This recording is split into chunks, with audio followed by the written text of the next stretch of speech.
A special report on how tons of dead salmon are being illegally dumped on a Scottish beach.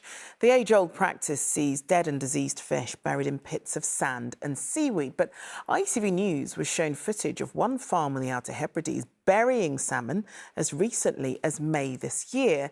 It's raised concerns about the impact on the environment, especially as Scottish salmon is the UK's biggest food export. We put the claims to the owners of the farm called Whiteshore Cockles, but they insisted it isn't happening and wouldn't comment on the video. And a warning that this report from Louise Scott contains images of dead salmon being dumped. The Outer Hebrides are famed for their powder white beaches and turquoise waters, which line this chain of islands off Scotland's west coast. But on one of North Uist's idyllic beaches lies a salmon graveyard. Under the promise they were building a processing plant, Whiteshore Cockles was granted a temporary exemption to bury dead salmon, causing environmental concern. That was revoked in January. But this footage given to us by Ecotricity shows illegal dumping in May. This is dead and diseased salmon collected from Scottish fish farms being added to piles of decomposing carcasses. The odour alone has led to complaints. When we visited, we watched fresh seaweed being added to the rising piles, but no deliveries arrived. So we asked to meet the owners. How many deliveries are you getting a week? Does it just depend on? It just depends on how many mortalities there are. Angus and Fraser MacDonald are the father and son running this family business. We sat down to show them the footage. Yeah, can you just kill the camera, please? In complete silence, they watched these images of their illegal activity. Once the camera was allowed back on, they were quick to tell us that that was the past. So is this not happening anymore? No, that's not happening at all. Why was it happening in May? Like I said, we have invested a lot in this plant, a lot of energy, and we bring jobs to the place. Our aim is to process all the fish through the plant. The last thing we want to be doing is putting underground like what used to happen historically. So Fraser, why are these pictures? We're not willing to comment on those pictures. The first part of the process. We were given a tour of the processing plant, but it wasn't switched on while we were there.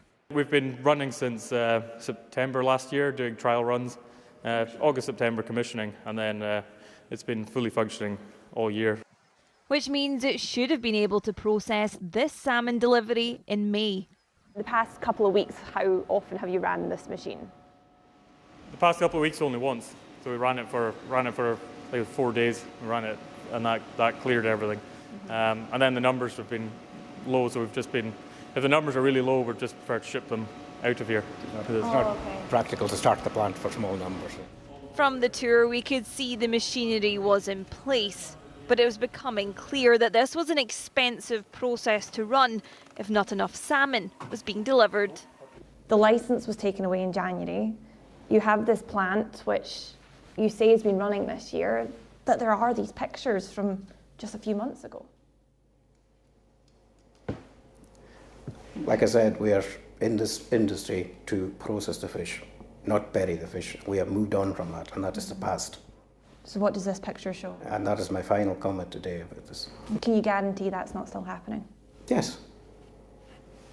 That May was the last time that this happened? I'm telling you just now, all I am saying is we are not in the business to be burying fish, we're in the business to be processing the fish. Nothing else you'd like to add? Absolutely nothing, but the gate's over there, we can leave. Yeah. And with that, we were escorted off the property with no denial that they carried out this illegal work. It's clear they have spent a lot of money on the machinery inside that building.